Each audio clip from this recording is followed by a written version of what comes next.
Okay, so let's move to the next worksheet. This is an introduction to the L'Hopital's rule. So what do we mean by the L'Hopital's rule? This is a special rule, or in fact a theorem, which helps us to compute the limits which are in a form of a fraction. And there should be a special condition for this limit. Now, if you just directly substitute these values, you should get an indeterminate form of one out of these two types. And now when you consider the infinity over infinity situation, it allows you to get even something like this or something like this. All these categories are allowed. Now, when you directly compute the value or the limit, if you get anything out of these categories, you can, of course, apply the L'Hopital's rule. Now, when it comes to the infinity or infinity situation, it allows you to have this case as well. Now, if it is of this nature, you can simplify it up to the positive infinity or positive infinity situation.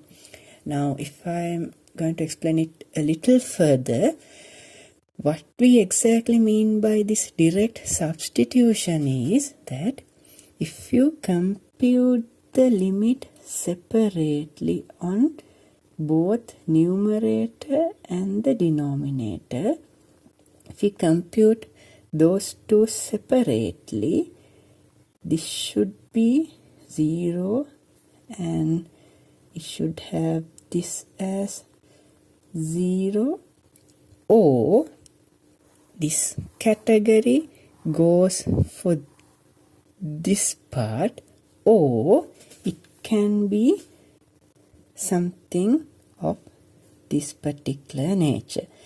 When you compute the numerator, it can be something like, it can be 1 out of plus or minus infinity, and the denominator can be again plus or minus infinity. So this condition will result in 1 out of these categories.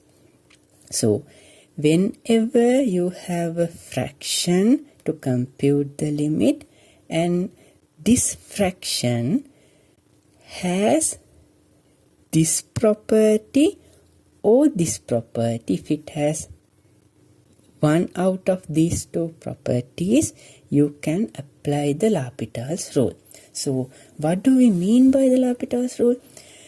Whenever we have a fraction with one out of these two properties, and the limit of that fraction, this is the rule of L'Hopital's, and if it satisfies these properties, then from the L'Hopital's rule it says the limit will be equal to the same limit point but with the derivatives of numerator and the denominator.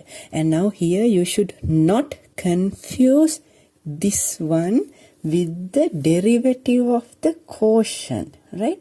Now, as we know, the derivative of the quotient is f prime g minus g prime f over g squared. Now, this has nothing to do with the L'Hopital's rule. Here in the L'Hopital's rule, what we do is we have a fraction, and if we have one out of these two conditions, the limit of the fraction is equal to the limit of we have the same limit point with the derivative of the numerator and the derivative of the denominator. Now, I'll do the last two examples in this second worksheet for you. In the third question, we have to compute the limit of t4 minus 1, t3 minus 1 when limit is equal to 1.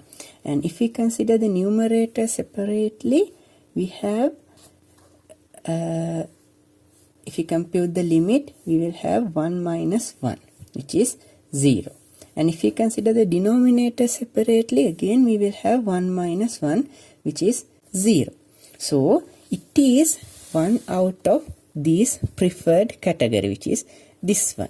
That means we can apply the L'Hopital's rule. So from the L'Hopital's rule, it says you will get the same answer, the same value of this limit even though you compute the derivatives, even though you compute the limit of the derivatives. So if we compute the limit of the derivative of the numerator, which is 4t3, and the denominator, which is 3t2, then instead of directly substituting these values, we can do some further simplifications, which is, now you have t2 in the denominator and t3 in the numerator. So instead, now here what we can do is we can cancel the possible t values.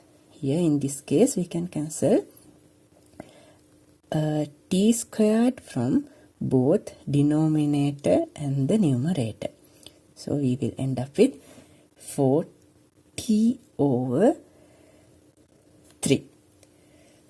And then I'm sorry, here the limit should be 1.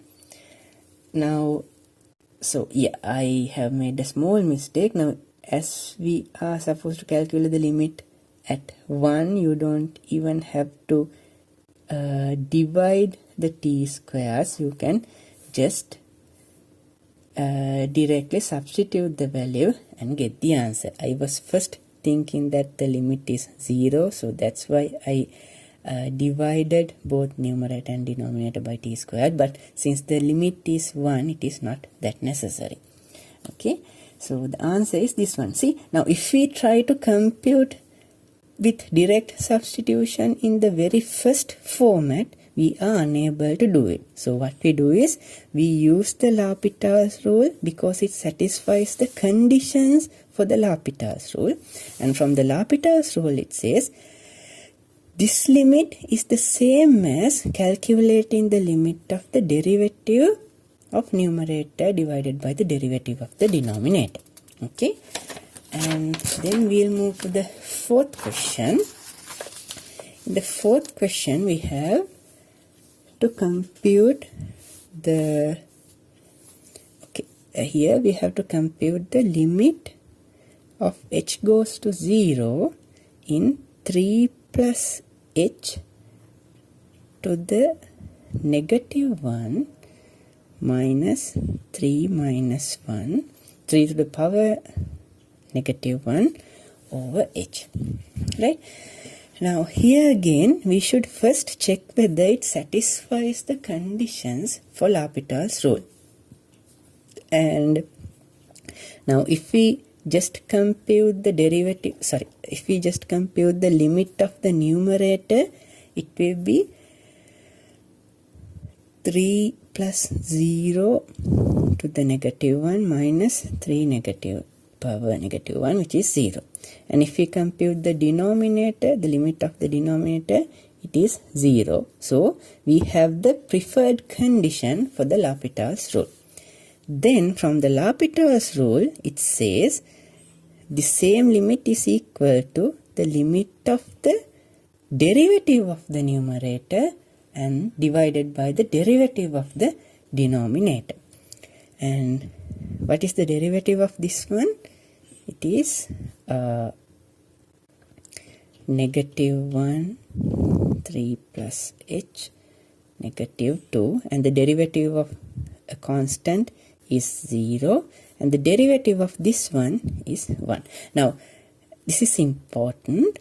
When you compute the derivative, we are differentiating the given, we are differentiating these numerator and the denominator with respect to the given variable. Okay, now when you have 3 plus h to the power negative 1, we are differentiating it with respect to h, because that's the variable that runs through the limit. Okay, so we are not differentiating it with respect to a variable, with respect to a different variable. Okay, so because now if we are differentiating it with respect to a different variable, we will have to apply the chain rule and things get very messy. Okay, so don't try to apply any sort of a chain rule here. It's simply we are differentiating the things with respect to the given variable. Okay, right, now we have applied the L'Hopital's rule, and here then we can just compute the limit by substituting, and it will lead to negative 3 plus 0 to the power minus 2 over 1, and that is negative 1 over 9.